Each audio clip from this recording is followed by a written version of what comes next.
엄마, 아버지 50억 재산 한 푼도 빠짐없이 제가 가져갈게요. 현수야, 내가 널 그렇게 키웠니? 어머니, 아쉽지만 그동안 아버님께 헌신한 것도 있고 하니 저희가 가져갈게요.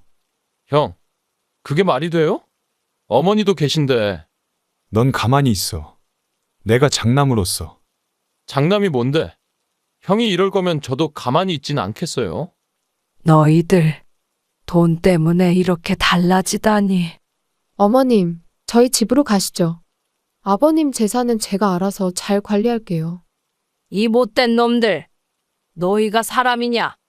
돈에 환장한 너희들을 반드시 후회하게 만들어 주마. 그날은 평소와 다름없는 아침이었습니다. 남편은 늘 하던 대로 아침 운동을 나갔고, 저는 식사 준비를 하고 있었죠. 갑자기 울리는 전화벨 소리에 가슴이 철렁 내려앉았어요. 여보세요? 사모님, 큰일 났습니다. 남편분이 공원에서 쓰러지셨어요. 지금 응급실로 이송 중입니다. 순간 온몸에 힘이 빠졌습니다. 현관문을 열고 뛰쳐나가기까지 정신이 없었어요. 택시를 타고 병원에 도착했을 때는 이미 의사 선생님이 애석한 표정으로 저를 기다리고 계셨습니다. 심장마비였습니다. 최선을 다했지만 의사 선생님의 말씀이 귀에 들어오지 않았어요. 30년을 함께 한 남편이 이렇게 갑자기 떠나다니. 큰아들 현수가 회사에서 달려왔고 작은아들 민수도 곧이어 도착했습니다. 어머니, 정신 차리세요. 제가 모든 걸 알아서 할게요. 현수는 장남답게 의연한 모습으로 장례 절차를 진행했어요. 하지만 민수의 표정이 좋지 않았습니다. 형, 왜 나한테는 상의도 없이 장례식장을 예약한 거야? 지금 그런 걸 따질 때가 아니잖아. 빨리 결정하고 진행해야지. 형제간의 첫 언쟁이 시작되었습니다. 장례식장에 도착하자 조문객들이 하나 둘 모여들었어요. 현수는 의연하게 조문객들을 맞이했지만 민수는 구석에서 초조한 듯 서성거렸습니다. 형님, 아버지 재산 관련 서류는 어디 있나요?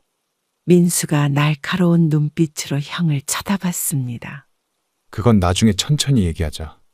지금은 아버님 보내드리는 게 우선이야. 현수의 말투는 단호했지만 어딘가 불안한 기색이 묻어났어요. 큰 며느리는 조용히 현수의 옆에서 귓속말을 건네고 있었죠. 민수야, 이제 엄마 혼자 계시게 될 텐데 걱정이다. 형수님, 왜 안 하던 엄마 걱정을 하세요? 장례 기간 내내 두 아들 사이에 묘한 긴장감이 감돌았습니다. 큰아들은 장남으로서의 권위를 내세우려 했고 작은아들은 그런 형을 못마땅해 하는 눈치였어요. 어머니, 이제 저희 집으로 가시죠. 혼자 계시면 아버님도 걱정하실 거예요. 현수의 갑작스러운 제안에 민수가 곧바로 반발했습니다. 형, 엄마가 30년 넘게 사신 집인데 무슨 소리야? 저는 두 아들의 다툼 사이에서 한숨만 내쉬었어요. 남편이 떠난 슬픔도 채가 시기 전에 재산 문제로 틀어지는 아들들을 보며 마음이 무거워졌습니다. 어머니, 일단 장례식부터 잘 마무리 지어요. 다른 건 천천히 결정해도. 큰 며느리의 말에 민수가 날카롭게 끼어들었죠. 형수님, 그 천천히라는 게 결국 다 결정해놓고 통보하는 거 아닌가요? 장례식장의 공기가 순식간에 얼어붙었습니다. 조문객들의 시선이 우리 가족에게 쏠렸어요. 저는 그저 이 모든 상황이 꿈이길 바랐지만 현실은 냉혹했습니다. 장례식 이틀째 아침부터 조문객들이 줄을 이었습니다. 현수는 정장 차림으로 조문객들을 맞이하며 바쁘게 움직였죠. 민수는 형과 달리 구석에서 우두커니 서 있었어요. 어머니, 잠시 시간 좀 내주실 수 있으신가요? 현수야, 무슨 일이니? 아버님 재산 문제를 정리해야 할 것 같습니다. 순간 주변의 공기가 차가워졌습니다. 민수가 형의 말을 듣고 성큼성큼 다가왔어요. 현수는 서류 가방을 꺼내더니 여러 장의 서류를 펼쳤습니다. 아버님이 남기신 재산이 꽤 많습니다. 강남 아파트, 상가 건물, 그리고 예금까지. 형, 아직 장례식도 끝나지 않았는데 벌써 재산 얘기를 꺼내다니. 현수는 민수의 말을 무시한 채 계속해서 서류를 넘겼어요. 저는 갑작스러운 상황에 어떤 말을 해야 할지 몰랐습니다. 제가 장남으로서 모든 재산을 관리하겠습니다. 어머니도 제 집에서 함께 사시면 좋을 것 같아요. 형이 혼자 결정하겠다는 거야? 나는 동의 못해. 큰 며느리가 조심스럽게 끼어들었죠. 그녀의 눈빛이 묘하게 빛났습니다. 민수 씨, 형님이 회사도 다니시고 경험도 많으시잖아요. 어머님도 편하실 거예요. 옆자리에 있던 친척들이 귀를 기울이기 시작했습니다. 저는 남편이 떠난 지 이틀도 되지 않아 벌어지는 상황이 당황스러웠어요. 현수야, 재산 문제는 좀 천천히 생각해보자. 어머니, 이런 문제는 빨리 정리하는 게 좋습니다. 나중에 더 복잡해질 수 있어요. 민수의 얼굴이 붉어졌습니다. 그는 서류를 바라보다가 갑자기 형의 손에서 서류를 낚아챘어요. 이게 뭐야? 벌써 상속포기 각서까지 준비해놨어? 장례식장이 순식간에 소란스러워졌습니다. 조문객들의 시선이 우리 가족에게 꽂혔죠. 현수는 침착한 척했지만 귀끝이 붉어진 게 보였어요. 민수야, 이건 그저 초안일 뿐이야. 어머니와 상의하면서 수정할 생각이었어. 형, 거짓말 하지 마. 여기 날짜 봐. 아버지 돌아가시기 전부터 준비했잖아. 저는 민수의 말에 충격을 받았습니다. 현수가 이토록 치밀하게 준비했다는 사실이 믿기지 않았어요. 어머니, 제 말씀을 믿으셔야 합니다. 이건 다 어머니를 위한 거예요. 현수 씨 말씀이 맞아요. 어머님, 저희를 믿으세요. 큰 며느리의 말에 민수가 차가운 목소리로 대꾸했습니다. 형수님, 어머니 걱정은 제가 할게요. 형수님은 신경 쓰지 마세요. 장례식장의 분위기는 점점 험악해졌어요. 친척들은 수군거리기 시작했고 조문객들은 어색한 표정으로 자리를 피했습니다. 현수야, 서류는 내가 보관하겠다. 장례식이 끝나고 다시 얘기하자. 제 말에 현수는 못마땅한 표정을 지었지만 더 이상 반박하지 않았어요. 하지만 이미 돌이킬 수 없는 상처가 났다는 걸 느낄 수 있었습니다. 형, 앞으로 형을 어떻게 믿어야 할지 모르겠네. 민수의 마지막 한마디가 장례식장에 무겁게 울렸습니다. 저는 이제 막 시작된 자식들의 갈등을 지켜보며 한숨만 내쉴 수밖에 없었어요. 장례식 마지막 날, 유산 상속 문제로 형제 간 척격돌이 시작됐습니다. 현수는 유산의 전체 목록을 들고 장례식장 회의실로 모두를 불렀어요. 저는 아직도 남편의 빈자리가 채 가시지도 않은 상황이 혼란스러웠죠. 어머니, 저번에 보여드렸다시피 준비한 서류입니다. 아버님 재산이 50억 정도 됩니다. 내 몫은 얼마로 계산한 거야? 회의실의 공기가 순식간에 얼어붙었습니다. 민수가 책상을 손으로 짚으며 일어섰어요. 친척들은 불편한 기색이 역력한 표정으로 자리를 피했습니다. 야, 장남인 내가 관리하는 게 당연하지 않니? 어머니도 내 의견에 동의하실 거야. 당연하다고? 형 혼자만의 생각 아닐까? 현수는 서류를 정리하며 차분한 목소리를 유지했지만 그의 손끝은 미세하게 떨리고 있었어요. 큰 며느리는 옆에서 커피를 나르며 상황을 예의주시했습니다. 어머니, 제가 준비한 상속 계획안을 보시죠. 강남 아파트와 상가 건물은 제가 관리하고. 잠깐, 그럼 나는 뭘 받는다는 거야? 민수의 목소리가 점점 커졌습니다. 장례식장 밖에 있던 조문객들이 회의실 쪽을 힐끗거렸어요. 민수야, 너는 어차피 예술가로 살잖아. 재산 관리는 내가 더 잘할 수 있어. 그게 무슨 논리야? 내가 예술가라서 유산을 받을 자격이 없다는 거야? 저는 두 아들 사이에서 한숨만 내쉬었습니다. 현수는 서류 가방에서 또 다른 문서를 꺼냈어요. 이건 어머니 명의의 부동산을 제 앞으로 이전하는 서류입니다. 사인만 해주시면. 형, 어머니를 속이려는 거야? 그게 무슨 서류인지 어머니가 아실 리가 없잖아. 민수가 서류를 낚아채 찢으려고 하자 현수가 급하게 말렸습니다. 큰 며느리는 당황한 듯 자리에서 일어났어요. 민수 씨, 진정하세요. 이건 다 어머님을 위한 거예요. 형수님도 이런 계획에 동참하신 거예요? 이게 말이 됩니까? 회의실의 분위기는 점점 험악해졌습니다.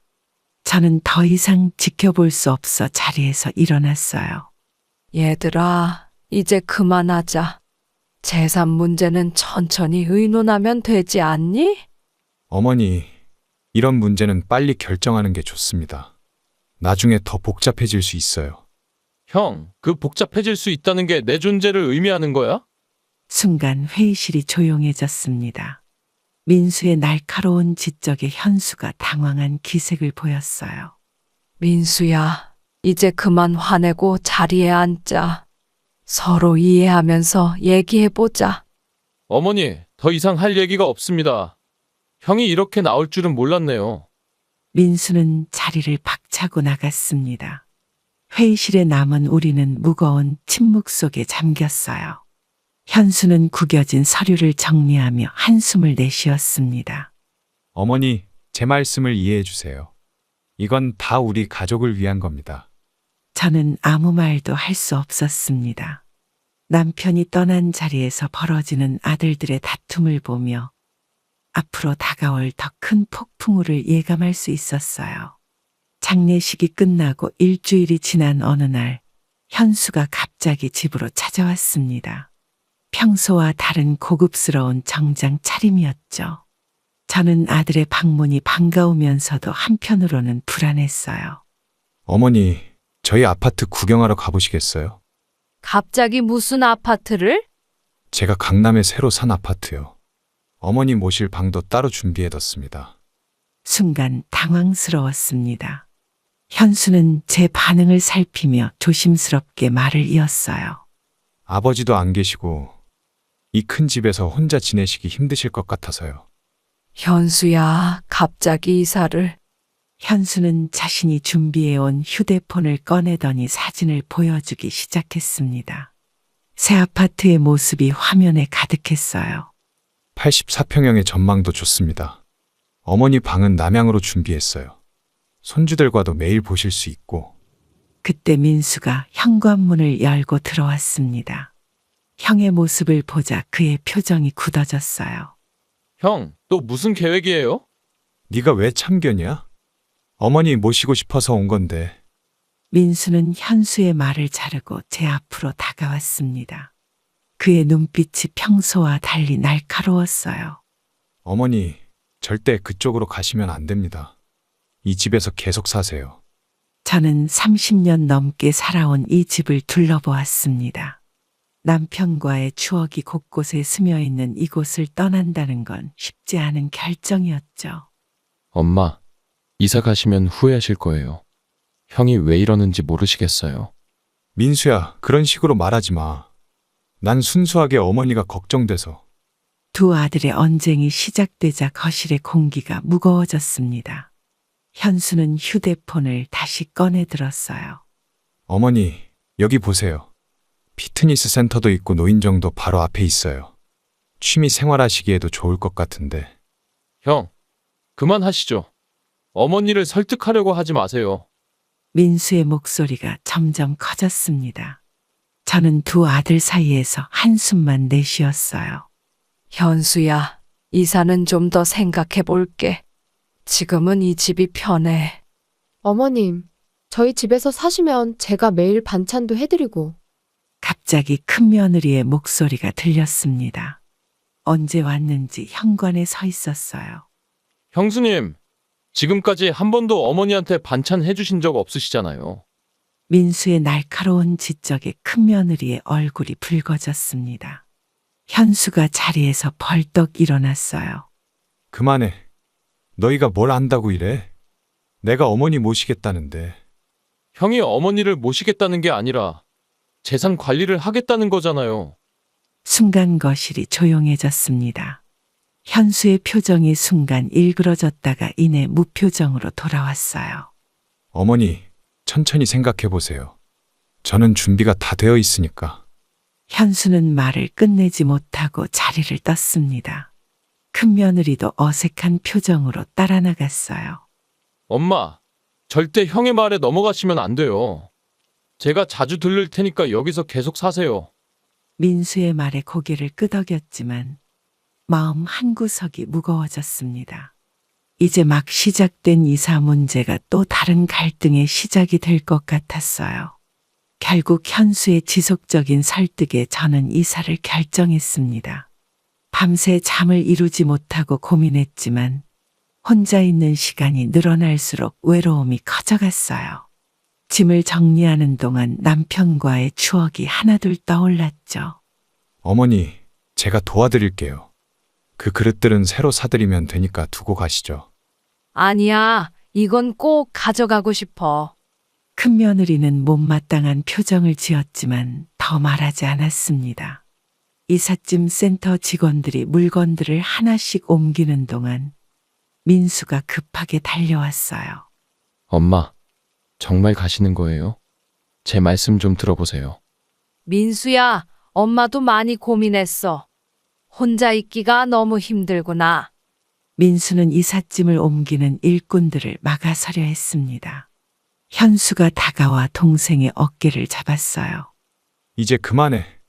어머니가 결정하신 일이야. 형, 이게 다 형의 계획이잖아요. 어머니를 설득해서 데려가면 뭘 하려고 그러는 건데요? 거실에 쌓여있던 짐들이 하나둘 트럭으로 옮겨졌습니다. 저는 30년 동안 살아온 집을 둘러보며 마지막 인사를 했어요. 어머님, 이제 가시죠. 차가 기다리고 있어요. 엄마, 나중에 후회하실 거예요. 제발 다시 한번 생각해 보세요. 민수의 애원하는 목소리가 가슴을 아프게 했습니다. 하지만 이미 결정한 일이었어요. 형수님, 어머니 방은 정말 남양이에요. 전에 보여주신 사진이랑 다른 것 같던데. 민수 씨, 걱정하지 마세요. 저희가 잘 모실게요. 차에 오르려는 순간 민수가 제 손을 잡았습니다. 그의 눈에는 눈물이 고여 있었어요. 엄마, 불편하시면 언제든 연락 주세요. 제가 데리러 올게요. 현수는 운전석에서 경적을 울렸습니다. 큰 며느리는 조급한 목소리로 저를 재촉했어요. 어머님, 이제 가야 해요. 늦어지면 이사 기사님들 기다리시잖아요. 차 안에서 백미러로 보이는 민수의 모습이 점점 작아졌습니다. 그의 초라한 뒷모습을 보며 마음 한켠이 무거워졌어요. 어머니, 저희 집에서는 편하실 거예요. 걱정 마세요. 현수의 말에 고개를 끄덕였지만 뒤에 남겨진 민수를 생각하니 마음이 편치 않았습니다. 현수야, 민수한테 연락 좀 해줘. 많이 걱정하는 것 같아. 어머니, 민수는 신경 쓰지 마세요. 제가 잘 설명해 줄게요. 차가 도착한 강남의 아파트는 화려했습니다. 하지만 낯선 환경에 대한 두려움이 스며들기 시작했어요. 어머님, 이제 새로운 시작이에요. 행복하게 지내실 수 있을 거예요. 큰 며느리의 말에 미소 지었지만 마음속으로는 이 결정이 옳은 것인지 의문이 들었습니다. 민수의 걱정스러운 표정이 자꾸만 떠올랐어요. 현수의 집으로 이사한 지 일주일이 지났습니다.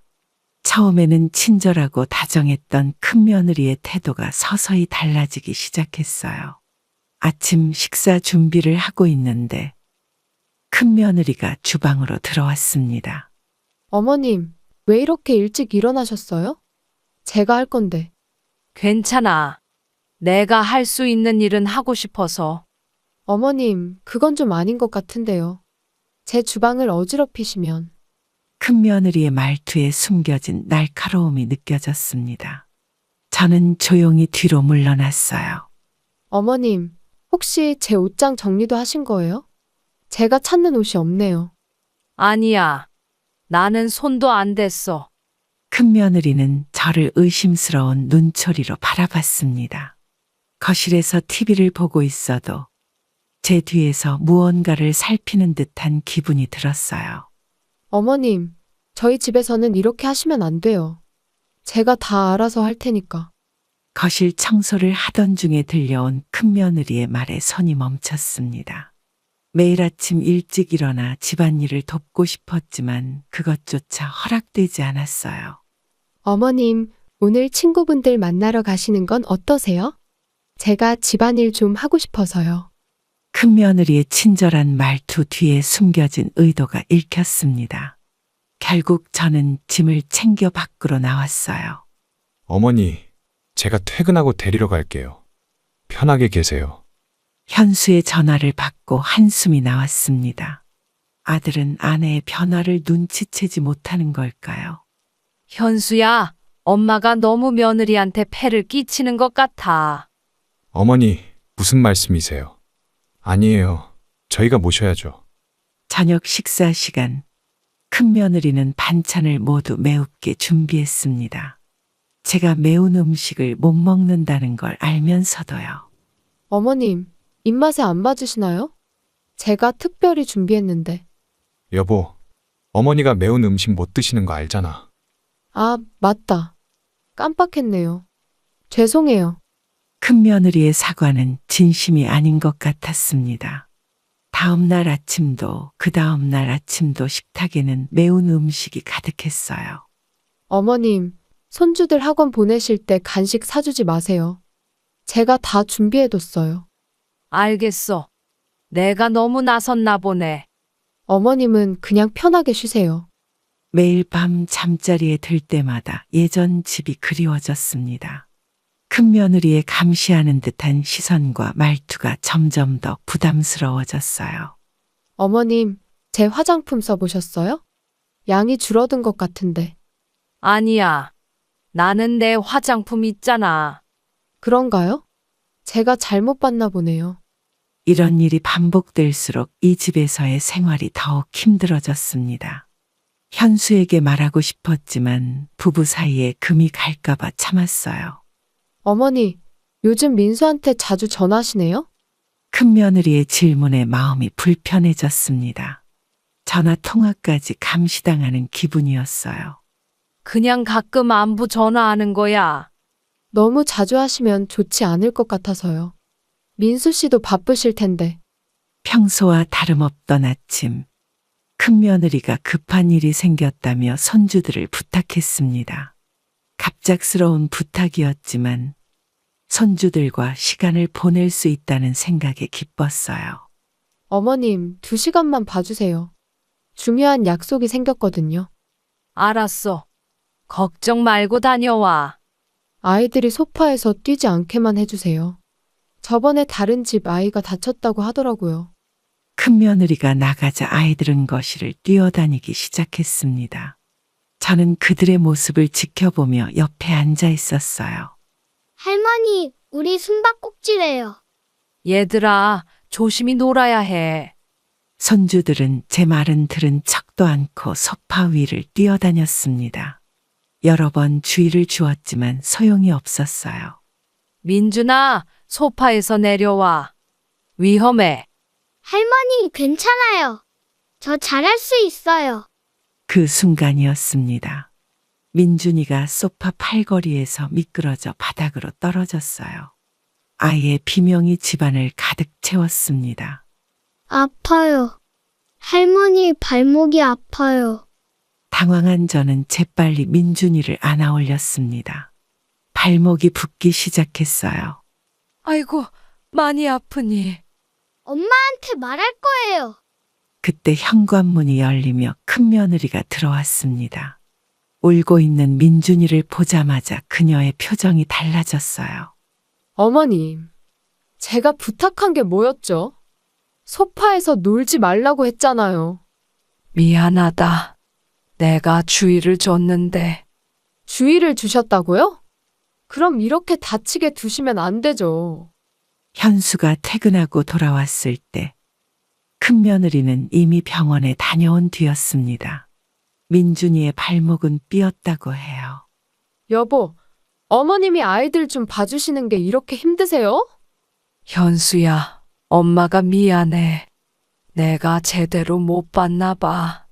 어머님, 이제 아이들 돌보는 건 제가 알아서 할게요. 신경 쓰지 마세요. 큰며느리의 말투에는 차가움이 가득했습니다. 그날 이후로 손주들과 단둘이 있는 것이 조심스러워졌어요. 어머님, 아이들 간식은 제가 챙길게요. 어머님이 신경 쓰실 필요 없어요. 알겠어.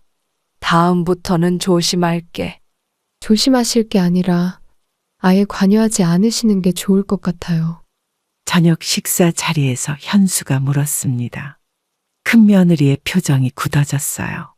어머니, 앞으로는 제가 퇴근하고 아이들을 볼게요. 어머님은 편히 쉬세요. 아들아, 그래도 내가 도울 수 있는 건 그날 이후 손주들과의 거리는 점점 멀어졌습니다. 아이들이 제 방 앞을 지나갈 때면 큰며느리가 재빨리 데리고 가버렸어요. 할머니, 우리 또 놀면 안 돼요. 민준아, 이리 와. 할머니랑 놀지 말자. 현수는 이런 상황을 알면서도 모른 척했습니다. 저는 점점 이 집에서 제 존재가 지워지는 기분이 들었어요. 평일 저녁 갑자기 민수가 회사 근처에 볼 일이 있다며 들렀습니다. 큰며느리는 친정에 갔다고 했고 현수는 아직 퇴근 전이었어요. 저는 혼자 찬밥을 덮여 먹고 있었죠. 엄마, 이게 무슨 일이에요? 왜 이렇게 늦은 시간에 혼자 드세요? 괜찮아. 내가 배고파서 일찍 먹는 거야. 그럼 반찬은요? 김치 하나뿐이잖아요. 식탁에는 정말 신 김치 한 그릇뿐이었습니다. 민수가 냉장고를 열어보더니 얼굴이 굳어졌어요. 엄마, 냉장고에도 반찬이 하나도 없네요. 형수님이 요리를 안 해주시나요? 아니야. 내가 따로 먹고 싶어서. 거실 한쪽에는 큰며느리가 아침에 해둔 반찬들이 그대로 있었습니다. 하지만 저는 그걸 꺼내 먹지 못했어요. 지난번에도 매운 음식만 해놓으셨다면서요. 엄마가 매운 걸 못 드시는 거 뻔히 알면서. 민수는 주방을 둘러보다가 싱크대 위에 놓인 컵라면 봉지를 발견했습니다. 그의 눈빛이 달라졌어요. 엄마, 이렇게 컵라면으로 끼니를 때우신 거예요? 아니야. 가끔 출출할 때만. 식탁 의자에 놓인 제 가방에서 과자 봉지가 보였습니다. 민수는 한숨을 쉬며 제 앞에 앉았어요. 어머니, 제가 자주 찾아뵙지 못해 죄송해요. 이런 줄 몰랐네요. 민수야, 엄마는 괜찮아. 너무 걱정하지 마. 그때 현관문이 열리며 현수가 들어왔습니다. 민수를 보자 그의 표정이 험악해졌어요. 네가 왜 여기 있어? 누가 오라고 했니? 형, 엄마 식사도 제대로 못 하시는데 형은 알고나 계셨어요? 현수는 식탁 위의 모습을 보고 잠시 말을 잃었습니다. 하지만 이내 평소의 표정으로 돌아왔어요. 어머니가 알아서 하시겠지. 네가 참견할 일은 아니야. 참견이요. 형, 이게 지금 참견할 문제예요? 저는 두 아들 사이에서 어찌할 바를 몰랐습니다. 민수는 자리에서 일어나 주방으로 향했어요. 제가 지금 장 보고 올게요. 엄마 좋아하시는 반찬 해드릴게요. 야, 네가 뭘 하겠다는 거야? 여기는 우리 집이야. 민수는 현수의 말을 무시하고 옷을 챙기기 시작했습니다. 그때 큰며느리가 돌아왔어요. 어머님, 제가 음식 해놨는데 왜 안 드세요? 굳이 이렇게 따로 드실 필요 없잖아요. 형수님, 매운 음식밖에 없다면서요? 어머니가 어떻게 그걸 드시겠어요? 주방의 공기가 차가워졌습니다. 현수는 동생과 아내를 번갈아 보며 서 있었어요. 민수야, 이제 그만 가. 어머니 일은 우리가 알아서 할게. 형, 이렇게 방치하는 게 알아서 하는 거예요? 토요일 저녁, 현수가 갑자기 가족 식사를 하자고 했습니다. 평소와 달리 비싼 음식을 주문했고 와인까지 준비했어요. 저는 뭔가 석연치 않은 기분이 들었죠. 어머니, 오늘은 제가 특별히 준비했어요. 평소에 잘 못 모셔서. 갑자기 웬일이니? 여보, 어머님께 드릴 말씀이 있다고 하지 않으셨어요? 큰며느리의 말에 현수가 헛기침을 했습니다. 식탁에는 묘한 긴장감이 감돌았어요. 어머니, 사실 제가 승진했습니다. 그런데 지방 발령이 났어요. 식사 도중 들려온 현수의 말에 젓가락질이 멈췄습니다. 큰며느리는 미소를 지으며 저를 바라봤어요. 어머님, 저희가 지방으로 내려가게 되면 이 집은 매매하려고 해요. 잠깐만, 이 집을 판다고? 순간 제 귀를 의심했습니다. 방금 전까지 웃으며 이야기를 나누던 분위기가 순식간에 차가워졌어요. 네, 어차피 너무 큰 집이잖아요. 저희 식구만 있으면 되는데. 현수와 큰며느리의 대화가 이어졌습니다. 마치 오래전부터 계획했던 것처럼 너무나 자연스러웠어요. 어머님은 요양원이 어떠세요? 제가 알아본 곳이 있는데. 요양원이라고? 현관 앞에 민수가 서 있었어요. 언제 왔는지 모르겠지만 그의 표정이 일그러져 있었습니다. 형, 이게 무슨 소리예요? 어머니를 요양원에 보내겠다고요? 민수야, 이건 우리 가족의 일이야. 네가 끼어들 일이 아니야. 식탁의 공기가 얼어붙었습니다. 민수는 천천히 걸어와 제 옆에 앉았어요.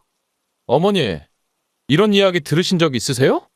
아니, 처음 듣는 얘기야. 큰며느리가 와인을 따르며 상황을 무마하려 했습니다. 하지만 이미 돌이킬 수 없는 상황이 됐어요. 형수님, 아까 매매한다고 하셨죠?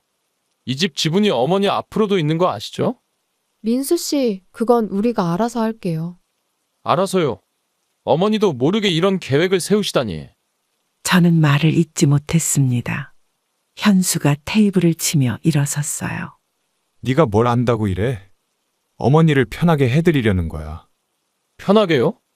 요양원에 보내는 게 편하게 하는 거예요? 식사 자리는 완전히 엉망이 되었습니다. 민수는 제 손을 잡고 일어섰어요. 어머니, 이제 이해하시겠어요? 제가 왜 그렇게 걱정했는지. 저는 아들들의 말다툼 속에서 현기증이 났습니다. 이제야 모든 상황이 이해되기 시작했어요. 아침부터 이어진 다툼으로 모두가 지쳐있던 저녁, 현수가 화장실에 가며 실수로 휴대폰을 거실 테이블에 두고 갔습니다. 그때 갑자기 메시지 알림음이 울렸어요. 여보, 어머님 요양원 자리 알아봤는데 다음 달에 자리가 날 것 같아요. 큰며느리가 보낸 메시지였습니다. 저는 그 자리에 얼어붙었죠. 알겠어. 집도 매물로 내놓았으니 잘 될 거야. 어머니는 내가 설득할게. 손이 떨려왔어요. 민수가 옆에서 그 메시지들을 함께 보고 있었습니다. 어머니, 제가 늘 의심스러웠던 게 있었는데, 이제 알겠네요. 민수야, 이게 무슨... 화장실에서 나온 현수가 상황을 눈치채고 휴대폰을 낚아챘습니다. 하지만 이미 늦었어요. 형, 정말 이러시는 거예요? 아버지가 돌아가신 지 얼마나 됐다고. 이건 내 휴대폰이야. 네가 보면 안 되는 거였어. 거실에 무거운 침묵이 내려앉았습니다. 저는 그동안에 불편했던 상황들이 이해되기 시작했어요. 매운 음식만 해놓은 것도, 컵라면으로 끼니를 해결하게 한 것도. 민수야, 이건 오해야. 우리는 그저 큰며느리가 급하게 들어와 상황을 수습하려 했지만 이미 모든 것이 드러난 뒤였습니다. 형수님, 요양원은 언제부터 알아보신 거예요? 그건 어머님을 위해서. 저는 소파에 털썩 주저앉았습니다. 남편이 떠난 후 의지했던 큰아들 부부의 계획이 이런 것이었다니요. 엄마, 이제 절대 여기 계시면 안 됩니다. 제가 모실게요. 네가 뭘 할 수 있는데? 내 처지도 모르고. 형, 적어도 저는 어머니를 속이진 않았어요. 어머니, 우리는 진심으로 걱정해서. 걱정이요? 이렇게 속이면서요. 민수의 목소리가 떨렸습니다. 저는 그제서야 왜 큰며느리가 제 방을 자주 들여다봤는지, 왜 제 전화 통화를 감시했는지 이해할 수 있었어요. 현수야, 엄마가 그렇게 부담스러웠니? 어머니, 그게 아니라. 하지만 더 이상의 변명은 의미가 없었습니다. 모든 것이 명확해졌어요. 민수는 현수의 컴퓨터에서 발견한 자료들을 하나씩 펼쳐 보였습니다. 요양원 견적서, 상담 내역, 집 매매 계약서 초안까지 모든 것이 치밀하게 준비되어 있었어요. 어머니, 이것 좀 보세요. 형이 벌써 3군데 요양원을 알아봤네요. 잠깐, 그건 내 개인 파일이야. 개인 파일이요? 어머니 인생을 결정하는 중요한 내용인데. 현수의 서재에서 발견된 서류들은 충격적이었습니다. 작년부터 요양원을 물색해왔다는 기록이 있었어요. 형, 아버지가 돌아가시기 전부터 이런 계획을 세웠던 거예요. 그건 혹시 모를 상황을 대비해서. 민수는 서류 더미 속에서 또 다른 문서를 발견했습니다. 제 도장이 찍힌 위임장이었어요. 어머니, 이 도장 보세요. 어머니 도장 맞으세요? 이건 내가 찍은 적이 없는데. 큰 며느리가 갑자기 자리를 피하려 했지만 민수가 가로막았습니다. 형수님, 어머니 도장은 어떻게 구하신 거예요? 그건 현수 씨가 서재의 공기가 얼어붙었습니다. 현수는 책상에 앉아 침묵했고 큰 며느리는 창밖만 바라봤어요. 형, 어머니 도장을 위조했다는 거예요? 그게 아니라 어머니를 위해서. 민수는 서류를 하나하나 사진으로 찍기 시작했습니다. 현수가 급하게 말렸어요. 야, 그만둬. 그건 우리 가족의 일이야. 가족이요? 어머니를 속이고 재산을 빼돌리려는 게 가족이에요? 저는 그 자리에서 일어났습니다. 다리가 후들거렸지만 더는 피할 수 없었어요. 현수야, 엄마한테 솔직하게 말해주렴. 어머니, 죄송합니다. 하지만 이건 다 어머니를 위한. 서류 더미 속에서 또 하나의 충격적인 문서가 나왔습니다. 제 재산을 모두 현수 앞으로 이전하는 계약서였어요. 이게 무슨, 내 통장까지. 형, 이제 그만 인정하세요. 모든 증거가 여기 다 있잖아요. 현수는 책상을 주먹으로 내리쳤습니다. 그의 얼굴이 일그러졌어요. 네가 뭘 알아? 이 모든 게 얼마나 힘든 결정이었는지. 큰 며느리가 울면서 방을 뛰쳐나갔습니다. 서재에는 무거운 침묵만이 남았어요. 현수야, 엄마가 그렇게 부담스러웠니? 어머니, 그런 게 아니라. 민수는 모든 서류를 챙겨 가방에 넣었습니다. 그의 손이 떨리고 있었어요. 어머니, 이제 더 이상 이 집에 계시면 안 됩니다. 민수는 다음 날 아침 일찍 변호사 사무실을 찾았습니다. 저도 동행했어요. 변호사는 제출된 증거들을 꼼꼼히 살펴보더니 심각한 표정을 지었습니다. 어머님, 이건 명백한 사기 미수죠. 도장 위조만 해도 큰 문제입니다. 우리 현수가 그런 애가 아니었는데. 이런 일은 자주 있습니다. 특히 재산 문제로 신뢰관계가 무너지면.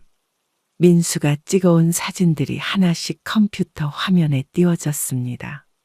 요양원 견적서부터 위조된 도장이 찍힌 서류까지 모든 증거가 명확했어요. 변호사님, 어떻게 하면 좋을까요? 일단 모든 재산에 대한 처분 금지 가처분 신청부터 해야겠네요. 변호사가 서류를 정리하며 말씀하셨습니다. 시간이 많지 않다고 해요. 어머님, 현재 재산이 얼마나 되시죠? 아파트랑 상가 건물 예금해서 20억 정도요. 서류 작성이 시작됐습니다. 저는 떨리는 손으로 하나하나 서명했어요. 어머니, 형한테 연락 왔어요. 오늘 중으로 매매 계약을 하려고 한대요. 이렇게 서두르다니. 변호사가 급하게 법원으로 향했습니다. 저희는 초조한 마음으로 결과를 기다렸어요. 다행히 가처분 결정이 났습니다. 이제 현수 씨가 마음대로 재산을 처분할 수는 없을 거예요. 민수의 전화기에 현수에게서 온 문자가 떴습니다. 격앙된 내용이었어요. 형이 화가 많이 났나 보네요. 하지만 이게 최선이에요. 현수야, 왜 이렇게 됐을까? 변호사는 앞으로의 절차를 설명했습니다. 긴 법적 공방이 될 것 같아요. 어머님, 이제 본격적인 소송 준비를 해야 합니다. 각오하셔야 해요. 저는 고개를 끄덕였습니다. 가족 간의 소송이라니 생각만 해도 가슴이 무거웠어요. 민수야, 엄마가 잘못한 걸까? 엄마, 이건 우리가 선택할 수 있는 유일한 방법이에요. 법원 복도에 앉아 있자니 지난 시간들이 주마등처럼 스쳐 지나갔습니다. 이제 돌이킬 수 없는 길을 걷게 된 거겠죠. 결국 저는 현수의 집을 떠나기로 결심했습니다. 민수가 근처 오피스텔을 구해놓았다고 했어요. 짐을 정리하는 동안 큰며느리는 주방에서 꼼짝도 하지 않았고 현수는 출근했다며 집을 비웠습니다. 어머니, 제가 도와드릴게요. 짐이 많으시네요. 고마워, 민수야. 엄마가 이런 선택을 해도 될까? 당연하죠. 더 이상 이 집에 계실 순 없어요. 제 방에 들어서니 한 달 전 이사 올 때의 기억이 떠올랐습니다. 그때는 몰랐어요. 이렇게 빨리 떠나게 될 줄은. 형수님, 어머니 짐 정리하시는데 도와주실 건가요? 민수의 말에도 큰며느리는 대답 없이 고개만 돌렸습니다. 짐을 정리하는 동안 손주들이 제 방으로 달려왔어요. 할머니, 어디 가시는 거예요? 우리랑 같이 살기로 하셨잖아요. 미안해, 우리 손주들아. 아이들의 순수한 눈빛에 마음이 아팠습니다. 하지만 이제 돌이킬 수 없는 결정이었어요. 엄마, 뭐 하는 거예요? 갑자기 현수가 들어왔습니다. 출근했다더니 집 앞에서 지켜보고 있었나 봐요.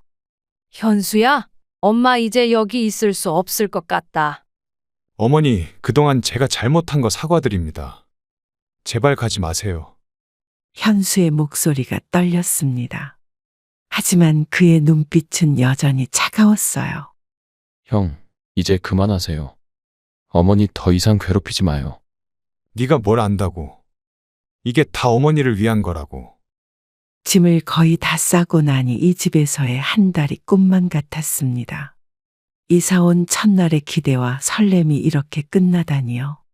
어머니, 이제 가시죠. 제가 모시고 갈게요. 여보, 어머님 가시게 놔둘 거예요? 큰며느리의 다급한 목소리가 들렸습니다. 현수는 마지막으로 제 앞을 막아섰어요. 어머니, 진심으로 죄송합니다. 한 번만 더 기회를. 현수야, 이제 늦었다. 엄마는 내 진심을 봤단다. 마지막으로 손주들을 안아주고 현관문을 나섰습니다. 뒤에서 들리는 아이들의 울음소리가 마음을 아프게 했어요. 엄마, 이제 제가 잘 모실게요.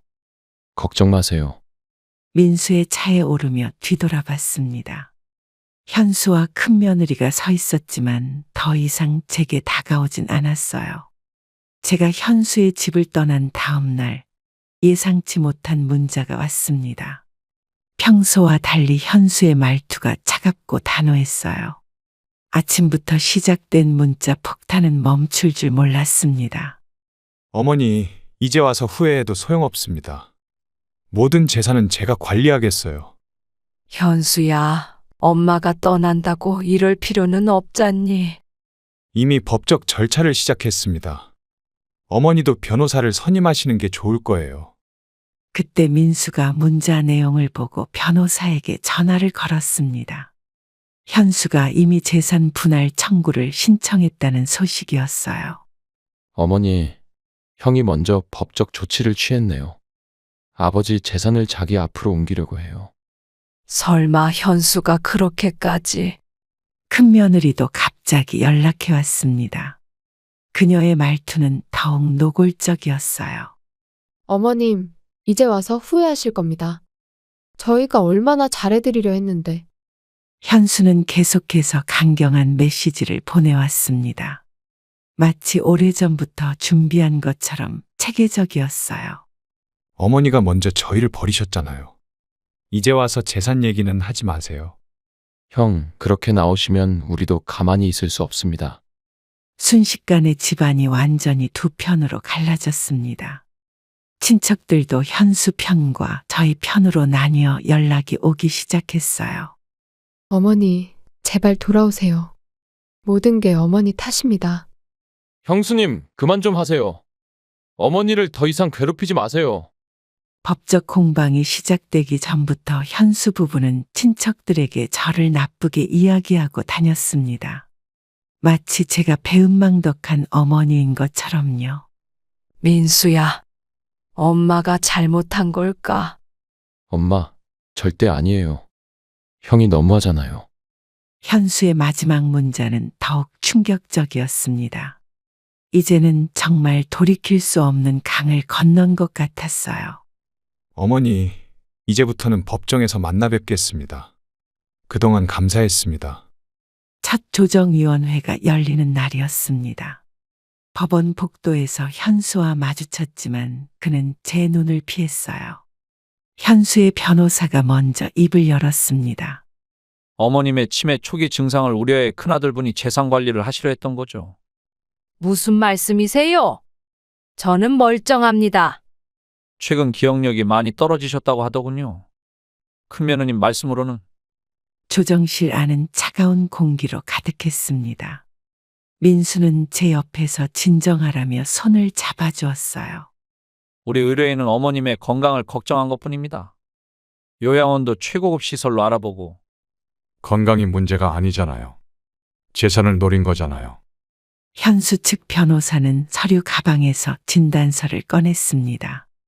제 이름으로 된 허위 진단서였어요. 이건 조작된 거예요. 어머니는 건강하십니다. 현수야, 네가 이럴 줄은 몰랐다. 조정위원이 양측의 이야기를 듣고 있었습니다. 제 정신이 온전하다는 걸 증명해야 하는 상황이 너무 비현실적이었어요. 어머님께서 최근 심각한 판단력 저하를 보이셨고, 형, 어떻게 어머니를 정신이 온전치 않은 사람으로 만들 수 있어요? 법원 직원이 긴장된 분위기를 감지하고 조정실 문을 열어두었습니다. 복도에서는 친척들이 수군거리고 있었어요. 우리 의뢰인은 어머님을 편안하게 모시고자 했을 뿐입니다. 그래서 도장을 위조하고 재산을 빼돌리려 하셨나요? 조정위원이 제게 직접 질문을 했습니다. 저는 또박또박 대답했어요. 저는 정신이 멀쩡합니다. 제 아들이 저를 속이려 했어요. 어머니, 그게 무슨 말씀이세요? 첫 조정은 결렬됐습니다. 현수는 마지막까지 저를 치매 환자로 만들려 했어요. 민수야, 이제 어떡하지? 엄마, 걱정 마세요. 우리가 진실을 밝힐 거예요. 법원을 나서는 길, 현수와 큰며느리는 이미 떠난 뒤였습니다. 이제 본격적인 재판이 시작될 거예요. 두 번째 재판이 시작되는 날이었습니다. 민수가 결정적인 증거를 준비했다며 제게 녹음 파일을 들려줬어요. 현수와 큰며느리의 통화 내용이었죠. 재판부에 이 녹음 파일을 제출하고자 합니다. 피고가 요양원 입소를 강요한 정황이 있습니다. 잠깐만요. 그건 불법 녹음 아닙니까? 재판장은 녹음 파일을 재생했습니다. 법정 안에 현수의 목소리가 울려 퍼졌어요. 어머니만 요양원에 들어가시면 우리가 재산을 자유롭게 쓸 수 있어. 이 있습니다. 저 녹음은 조작된 거예요. 현수의 변호사가 자리에서 벌떡 일어났습니다. 하지만 민수는 이미 녹음 파일의 진위 여부를 감정받아 왔다고 해요. 어머니를 속이고 재산을 가로채려 했다는 증거가 여기 있습니다. 현수야, 네가 정말 그런 생각을 했던 거니? 법정은 순간 조용해졌습니다. 민수는 추가 증거를 제출했어요. 이건 피고가 어머님 도장을 위조한 서류들입니다. 감정 결과도 첨부했습니다. 저희는 어머님을 위해서 큰며느리의 목소리가 떨렸습니다. 재판장은 서류들을 하나하나 검토했어요. 피고 측은 어머님의 재산을 노린 명백한 범죄를 저질렀습니다. 아니에요. 저희는 단지 민수가 마지막 증거를 제출했습니다. 현수가 요양원과 주고받은 이메일이었어요. 이메일 내용을 보시면 어머님을 강제 입소시키려 한 정황이 나옵니다. 어머니, 이건 다 오해예요. 제 말씀 좀. 재판장은 현수의 말을 가로막았습니다. 증거가 너무나 명백했어요. 피고는 불법적인 방법으로 원고의 재산을 탈취하려 했음이 인정됩니다. 법정 밖에서 기다리던 친척들이 술렁였습니다. 이제 모든 진실이 드러났어요. 현수야, 이제 할 말 없니? 어머니, 저는 그저 재판은 예상대로 흘러갔습니다. 하지만 승리의 기쁨보다는 자식에 대한 실망감이 더 컸어요. 재판이 한창이던 어느 날, 현수의 회사 동료가 찾아왔습니다. 그는 망설이다가 충격적인 이야기를 털어놓았어요. 죄송합니다. 더는 이 사실을 모른 척할 수가 없었어요. 무슨 일이신가요? 현수 씨가 작년부터 이 계획을 세워왔습니다. 저한테 조언도 구했었어요. 동료의 말에 따르면 현수는 아버지가 돌아가시기도 전에 이미 모든 걸 준비했다고 합니다. 저를 요양원에 보내고 재산을 차지하려는 계획이었죠. 처음엔 그저 농담인 줄 알았어요. 하지만 점점 구체적으로 변해갔죠. 아들이 그렇게까지. 큰 며느님도 적극적이었습니다. 요양원까지 직접 알아보시고 민수는 동료의 진술을 녹음했습니다. 그의 증언은 재판에 결정적인 영향을 미칠 것 같았어요. 현수 씨는 어머님 도장도 미리 준비했다고 했어요. 위조한 거겠죠. 혹시 다른 이야기도 들으셨나요? 네. 어머님을 치매 환자로 만들 계획도 있었어요. 동료는 현수가 주변에 저를 정신적으로 불안정한 사람이라고 소문내고 다녔다고 했습니다. 죄송합니다. 진작 말씀드렸어야 했는데. 아니에요. 이렇게라도 알게 되어 다행입니다. 동료는 자신이 알고 있는 모든 정보를 제공했습니다. 현수의 계획이 얼마나 치밀했는지 알 수 있었어요. 현수 씨가 요양원하고 이미 계약금도 걸어놨대요. 뭐라고요? 그럼 이미 새로운 증언이 재판의 흐름을 완전히 바꿀 수 있을 거예요. 어머니, 이제 모든 게 밝혀질 겁니다. 그래. 이제는 진실을 마주할 때가 됐구나. 동료는 떠나기 전에 마지막으로 한마디를 덧붙였습니다. 제 가슴을 더욱 아프게 하는 말이었어요. 현수 씨가 어머님 재산으로 사업을 하려고 했대요. 모든 증거가 드러난 후 현수가 갑자기 찾아왔습니다. 그의 모습은 전과 달리 초췌해 보였어요. 민수는 경계하는 눈빛으로 형을 맞이했습니다. 어머니, 죄송합니다. 제가 너무 욕심을 부렸어요. 이제 와서 무슨 말을 하려고? 모든 게 아내의 꾀에 빠져서 그랬습니다. 용서해 주세요. 현수는 무릎을 꿇으려 했지만 저는 그를 말렸습니다. 아들이 이렇게까지 하는 모습을 보고 싶지 않았어요. 형, 이제 와서 형수님 탓을 하시는 건가요? 아니야. 내 잘못이야. 다 내가 잘못했어. 민수는 냉정한 표정을 유지했습니다. 현수의 갑작스러운 방문이 불편해 보였어요. 어머니를 요양원에 보내려고 했던 것도, 재산을 빼돌리려 했던 것도, 현수야, 왜 그랬니? 현수는 주머니에서 편지 한 통을 꺼냈습니다. 떨리는 손으로 저에게 건넸어요. 이게 뭐니? 제 진심을 담은 사과문입니다. 그리고 재산 포기각서도. 민수가 편지를 가로채 내용을 확인했습니다.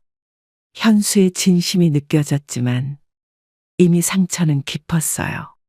형, 이제 와서 이러시면 어머니가 더 힘드세요. 알아. 하지만 마지막으로 한 번만 용서를. 저는 창밖만 바라보았습니다.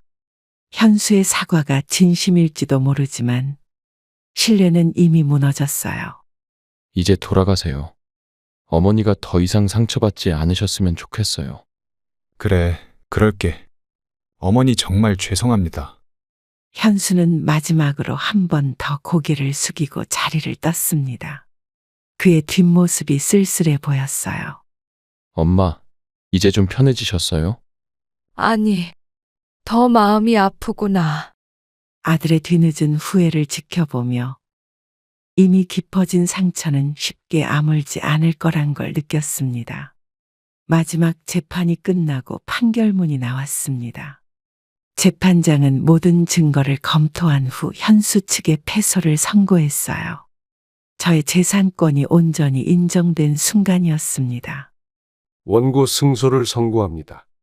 피고는 원고의 재산에 대한 일체의 권리를 주장할 수 없음을 명령합니다. 어머니, 드디어 끝났어요. 현수와 큰며느리는 고개를 숙인 채 자리에서 일어났습니다. 이제 더 이상 저를 괴롭힐 수 없게 된 거죠. 피고는 원고의 도장을 위조한 건에 대해서도 책임을 져야 할 것입니다. 저희가 정말 죄송합니다. 재판장은 판결문을 낭독하며 현수 부부의 불법 행위를 하나하나 지적했습니다. 저는 그들의 모습을 참아 볼 수 없었어요. 어머니를 요양원에 강제 입소시키려 한 정황도 명백합니다. 형, 이제 할 말 없으시죠? 민수의 말에 현수는 아무 대답도 하지 못했습니다. 큰며느리는 눈물을 흘리며 법정을 나갔어요. 이 판결에 불복하실 경우 2주 이내에 항소하실 수 있습니다. 항소는 하지 않겠습니다. 저희가 잘못했습니다. 현수의 변호사가 패소를 인정했습니다. 모든 것이 끝난 거예요. 어머니, 이제 편히 지내실 수 있어요. 그래. 하지만 마음이 아프구나. 법원을 나서는 길. 친척들이 저를 반겼습니다. 그들도 이제야 진실을 알게 된 것 같았어요. 어머님, 앞으로는 저희가 잘 모시겠습니다. 판결문을 들고 나오는 순간 제 어깨에서 무거운 짐이 내려가는 듯 했습니다. 하지만 가족 간의 상처는 쉽게 아물지 않을 거예요. 민수야, 이제 다시 시작하자. 네, 어머니. 제가 곁에서 지켜드릴게요. 재판이 끝난 후 저는 교회의 전원주택으로 이사하기로 결정했습니다. 도시의 복잡한 삶을 뒤로하고 새로운 시작을 하고 싶었어요. 부동산 중개사와 집을 보러 다니던 중이었죠. 어머님, 이 집 어떠세요? 마당도 넓고 공기도 좋은데. 여기 참 좋구나. 텃밭도 가꿀 수 있겠어. 저기 보이는 산책로도 운동하시기 좋을 것 같아요. 중개사의 설명을 들으며 집을 둘러보았습니다. 햇살이 가득 들어오는 것이 마음에 들었어요. 어머니, 제가 주말마다 찾아뵐 수 있는 거리예요. 민수야, 너무 자주 오면 내 생활에 지장 있을까봐. 마당에는 감나무 한 그루가 서 있었습니다. 남편이 살아계실 때 항상 그리워하던 시골 풍경이었어요. 이 동네는 마트도 가깝고 병원도 10분 거리에 있습니다. 좋아요. 여기로 하죠. 계약을 마치고 나오는 길. 민수가 걱정스러운 듯 물었습니다. 엄마, 혼자 지내시는 거 힘들지 않으실까요? 괜찮아. 이제는 내 삶을 찾고 싶어. 이사 날짜가 잡혔고 새집 인테리어도 시작했습니다. 제가 직접 가구도 고르고 커튼 색상도 결정했어요. 어머님, 부엌 수납장은 낮은 걸로 해드릴까요? 응, 그게 좋겠다. 내가 쓰기 편하게. 첫눈이 내리기 전에 이사를 마쳤습니다. 새집에서의 첫날, 창밖으로 보이는 산자락이 평화로웠어요. 어머니, 이제 여기서 새로운 시작하세요. 그래. 이제는 정말 내 인생을 살아볼 거야. 마당에 앉아 차를 마시며 지는 해를 바라봤습니다. 이제야 진정한 안식처를 찾은 것 같았어요. 민수야, 엄마 이제 행복할 것 같다. 네, 어머니. 이제부터가 진짜 시작이에요. 민수가 제 전원주택 근처로 이사 온다는 소식을 전했습니다. 약혼녀와 함께 새 출발을 하고 싶다고 했어요. 이사날, 민수는 약혼녀 지영 씨를 처음 소개했습니다. 어머님, 저희가 이제 자주 찾아뵐 수 있겠네요. 예비 사도는 어떻게 생각하시니? 두 분도 좋아하세요. 어머님 가까이에서 살면 좋겠다고. 민수의 약혼녀는 밝고 다정한 성격이었습니다. 거실에 앉아 이야기를 나누는 동안 편안함이 느껴졌어요. 어머님, 주말에는 제가 반찬 해드릴게요. 요리하는 걸 좋아해서. 고마워. 하지만 너무 부담 갖지 마라. 예비 며느리는 부엌으로 가서 점심 준비를 시작했습니다. 민수는 약혼녀를 바라보며 행복한 미소를 지었어요. 어머니, 지영이가 마음에 드세요? 그래, 참 착해 보이는구나. 민수와 지영 씨는 제 집에서 10분 거리에 있는 아파트로 이사했습니다. 매일 아침 산책할 때면 들려준다고 해요. 어머님, 저희 집에서 보이는 산도 예쁘더라고요. 엄마, 이제 외롭지 않으시겠죠? 저는 두 사람을 보며 안도감이 들었습니다. 새로운 가족이 생긴다는 기대감에 마음이 따뜻해졌어요. 지영아, 너희 결혼식은 언제로 생각하고 있니? 다음 달에 한번 상견례를 하고 결정하려고요. 두 사람은 저녁이 되어서야 집으로 돌아갔습니다. 창가에서 손을 흔드는 그들의 모습이 행복해 보였어요. 어머님, 내일 아침에 또 올게요. 그래, 조심히 가거라. 이제 더 이상 외롭지 않을 것 같았습니다. 새로운 가족과 함께하는 일상이 기대되었어요. 민수야, 엄마 이제 진짜 행복할 것 같다. 네, 어머니. 저희가 곁에서 잘 모실게요. 어느 날 아침, 우편함에서 현수의 편지를 발견했습니다. 몇 달 동안 연락이 없었는데 갑자기 편지가 온 것이 의아했어요. 떨리는 손으로 봉투를 열었습니다. 어머니, 그동안 죄송했습니다.